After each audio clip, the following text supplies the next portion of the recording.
Não, ninguém nasce imbecil ou sem noção do mundo. A gente é feito de imbecil. Não é isso? Existem forças que têm interesse nisso, ou seja, existem forças econômicas, no nosso caso, que têm interesse na distorção sistemática da nossa realidade. É exatamente o que acontece com a nossa mídia. Quer dizer, a nossa mídia, ela é a pior mídia do mundo. Né? Quer dizer, ela não tem nenhuma pluralidade, não há divergência de opiniões, né? E é uma mídia que é, digamos assim, ela é a boca do capital financeiro. Normalmente as pessoas acham que a manipulação midiática é sempre política, ou seja, tem a ver com o Estado, etc. Mas essa manipulação, e existe no nosso caso, ela pode estar centrada no mercado. Né? O que mostra como as forças de mercado são invisibilizadas entre nós. Né? E a nossa mídia é uma espécie de boca da fração financeira do capital entre nós hoje em dia. Né?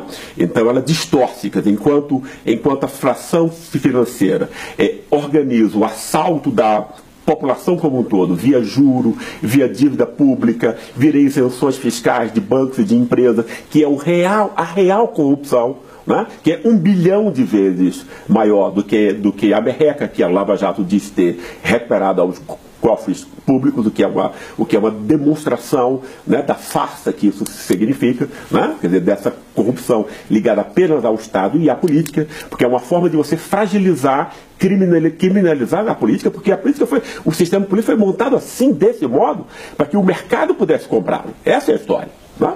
Então o sistema político inteiro tem que ser refeito. Essa é a discussão que nunca se põe na nossa mídia. Né? A mídia sempre fulaniza a corrupção, né, para continuar ganhando com ela. Né? Ou seja, então o esquema real de poder entre nós não está no Estado, nunca esteve. Né?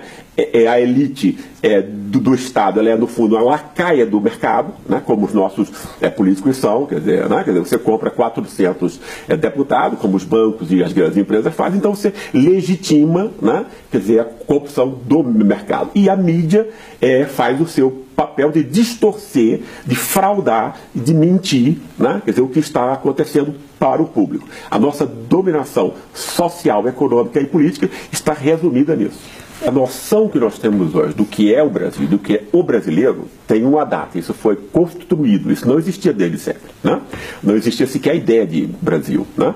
E até 1920, ou 30 do século passado, não havia uma noção de que o Brasil montava uma unidade. Você tinha o Rio Grande do Sul como uma unidade importante, São Paulo com outra, Pernambuco com outra, mas não havia uma ideia de Brasil. Né? Quem vai construir essa ideia é Gilberto Freire, em 1933. Né? Eu não quero entrar nisso, que é um tema muito, enfim, muito acadêmico, né? Mas ele constrói essa ideia de que a gente vem de Portugal e tal, que é uma história que não é verdade, porque em Portugal não havia escravismo e no Brasil havia escravismo desde o ano zero, e a partir do escravismo se montam todas as relações da forma de família, de justiça, de política, de economia. Então a gente descende do escravismo.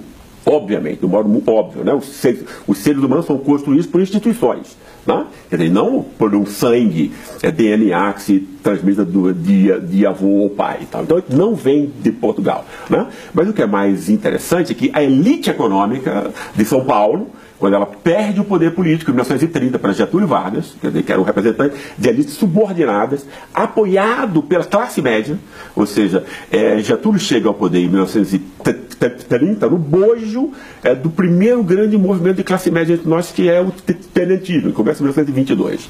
Né? Ele começa no exército, mas ele se espraia pelas grandes cidades. Né?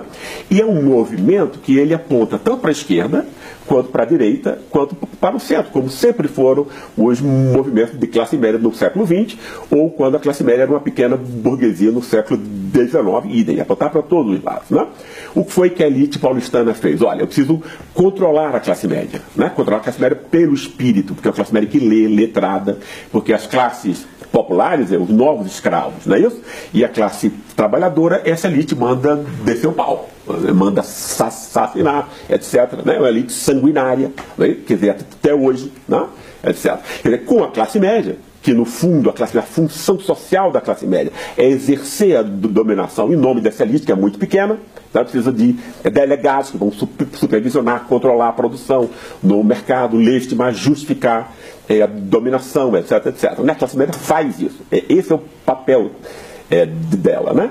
E a elite precisava, então, da classe média. Ela não pode mandar bater na classe média. A classe média tem que conquistar, né, pela cabeça, pelo convencimento. Então se criam, nessa época, os grandes jornais que funcionam até hoje. Né? Os mesmos jornais que sempre mentiram sobre o que era o país e sempre mentiram em nome dessa pequena elite. Né? Agora, como os jornais apenas distribuem notícias, os jornais não que criam ideias, né? Não é isso? Você tinha que criar também uma instituição que produzisse ideias. Foi a partir disso que essa mesma elite de São Paulo, que não é nem pior nem melhor do que nenhuma outra elite, apenas a mais forte, a mais importante, né?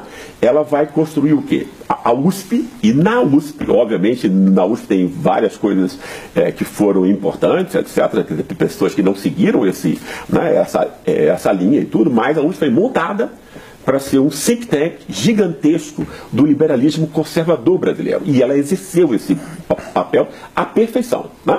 Então, os grandes conceitos que vão esclarecer o Brasil para a classe média desde 100 anos até agora, desde 1930 até agora, são os mesmos, né? Baseados nessa mentira de que a gente vem de Portugal, herda de Portugal uma corrupção que é absurda em termos, porque você recua essa corrupção até o século XIV, que é uma ideia louca, não é isso? Porque não existia corrupção no sentido moderno no século XIV. A noção de bem público moderna é uma noção que vai começar a ser aplicada no século XVIII, ou seja, séculos depois, o que mostra a confusão e a fragilidade, a mentira desse tipo de ideias. Né? A outra mentira, né, é de que nós somos marcados por um Estado patrimonial, né, e de uma elite má que está só no Estado. Veja que coisa boa para quem tem dinheiro. Né? Entende? Quer dizer, então, o roubo, o mal, etc., a corrupção não acontece no mercado. O mercado é o reino das virtudes, do empreendedorismo, da honestidade, trabalho duro, etc. Né? Então, o que foi que essa classe econômica fez? Ela criminalizou, estigmatizou a política, como é a elite má, que vampiriza o país, não é isso? E toda vez, então, que o sufrágio universal, inadvertidamente, ponha no Estado, que essa elite precisa para capturar, para roubar, para assaltar a população, né? Vamos ser honestos aqui, não é isso? Né? Essa elite pode acionar sua mídia, né, que faz parte dela, não é isso? Que é comprada por ela, etc., para jogar o tema, para jogar seletivamente o tema já pronto da corrupção apenas do Estado, né? Porque a partir da USP isso foi ensinado para todas as universidades. A USP é a universidade mais importante, a de maior prestígio, forma professores das outras universidades, né? E depois foi construído também essa ideia de uma história que vem desde Portugal, que é ensinada para todo brasileiro que chega à escola com 5 anos, é ensinada essa mentira, essa fraude. Isso é uma fraude enorme, né? Em nome de um interesse econômico, né?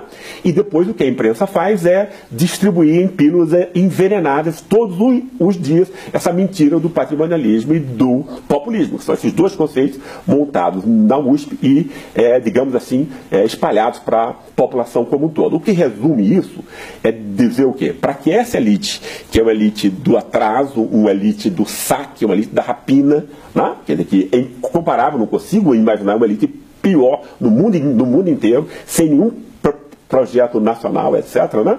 O que ela fez foi o quê? Ela colonizou a cabeça da classe média e de resto da população como um todo para meter a mão no bolso, no nosso bolso. Né? Quer dizer, o resumo da obra é esse.